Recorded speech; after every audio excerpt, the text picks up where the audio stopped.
Hello Interweb, this is Danage, bringing you another mind-blowing explanation of stuff from the Unity universe. This episode we're talking about the organisational structure of the Unity itself. Best we get cracking because there's a lot of boxes to look at. The Unity is a vast organisation governing 21 civilisations in 234 star systems and looking after more than 330 billion people. Acting as both head and heart of the Unity is the Advisory Cabinet. This is the central structure around which all other units orbit. The General Assembly deals with all the overtly political work and oversees various regional governments which look after the political interests of the population. The Legislate is the administrative side of the Unity, faced with the unenviable task of keeping the wheels of government moving and taking ultimate responsibility for implementing policies. The Supreme Court presides over matters which require considered legal opinion and sits over a galactic court system spread throughout Unity space. The Security Council is responsible for all things military and exploratory, with 4 major subdivisions serving under it. The Intelligence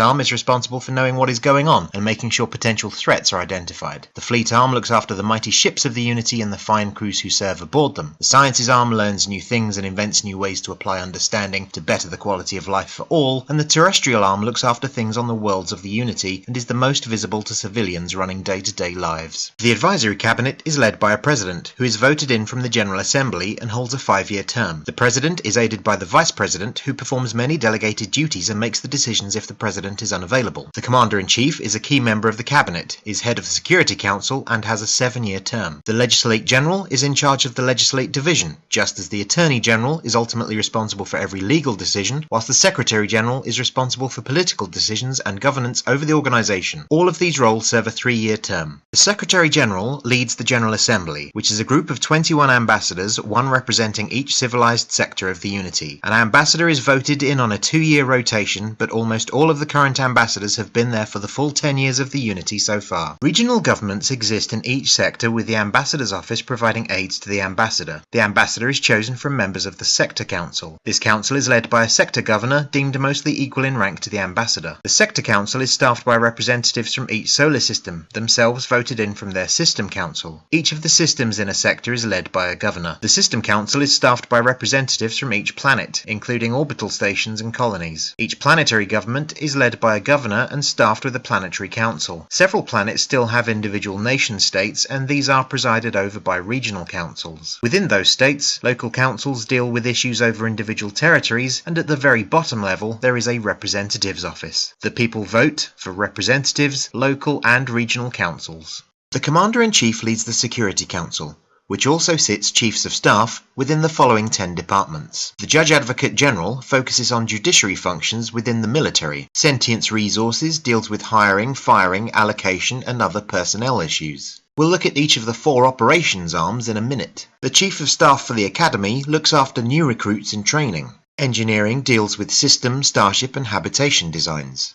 Medical is responsible for research into life extension and survivability. Terraforming looks after making planets and moons habitable. Under the Chief of Staff in each strategic operations arm, Fleet Command considers deployment of tactical resources throughout the sectors. Fleet Operations deals with the day-to-day running of the Unity fleet. Fleet Administration ensures that the Unity is able to function within budget and timescales. Shipyard Operations is responsible for deep space fleet yards. The Intelligence Arm considers threats from within and without, but also seeks opportunities to harness for the good of everyone. All operatives ultimately fall under the office of the Inspector General. Whilst the Internal Affairs Department keeps watch over the Unity itself, the Science Arm looks to further our knowledge and capabilities. The Exploratory Division indexes and studies new astral phenomena. The Biotech Division continues to review and improve technology integration with organic matter. Research and Design investigates all new technologies and applications of existing ones to new fields. Tactical Research looks at weapon systems, shields and other deterrents and capabilities. Stellar Cartography maps the stars, planets and everything in between. Terrestrial Command facilitates and organises operations on all stations and planets. Colonial Operations manages the function of running colonies, including civilian security. Terrestrial Administration deals with the paperwork required to run colonies. Orbital Operations covers the personnel working on stations and outposts in the skies. The Legislate General looks after the Legislate Division, made up of executive directors from 36 internal departments. departments. The Astronomical Committee governs the treatment of stellar phenomena and schedules exploratory missions. The Bureau of Agricultural Affairs looks after farming on all UNITI worlds. The Bureau of the Census works to catalogue and study the people within the UNITI. The Bureau of Citizenship provides help for citizens and advice to other races on how to apply for citizenship. The Bureau of Economic Affairs looks after the allocation and distribution of materials and Uruguay. The Bureau of Industrial Affairs ensures that the wheels keep turning. The Bureau of Labour Organisations governs the employment and workers' rights.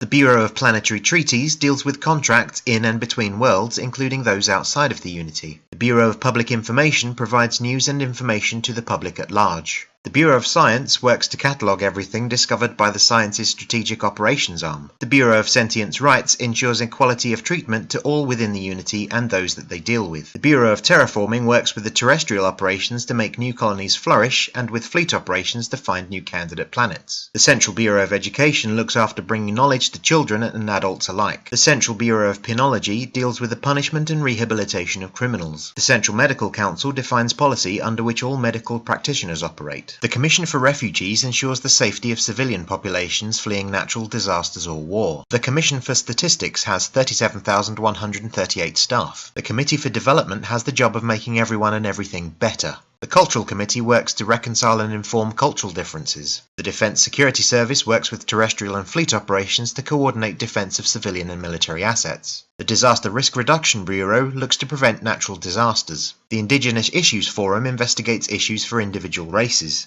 The Judiciary Council provides legal administration. The Naval Affairs Committee protects the oceans of all worlds. The Office of the Treasury controls budget and spending decisions. The Peacebuilding Commission bridges understanding between races. Peacekeeping Operations coordinates defence assets in conflict theatres. The Sanctions Committee identifies individuals, organisations and species the UNITI mustn't support. The Social Development Bureau ensures everyone learns to get along. The Stellar Cartography Committee want to build a complete map of the galaxy. The Admin Bureau exists because all of the other departments need a pen. The Archaeological Council deals with preserving and investigating ancient ruins. The Housing Bureau ensures that everyone has shelter. The Historic Committee ensures that everyone remembers their history. The Tourism Committee encourages travel within the UNITI. The Transit Authority deals with public transport on all worlds.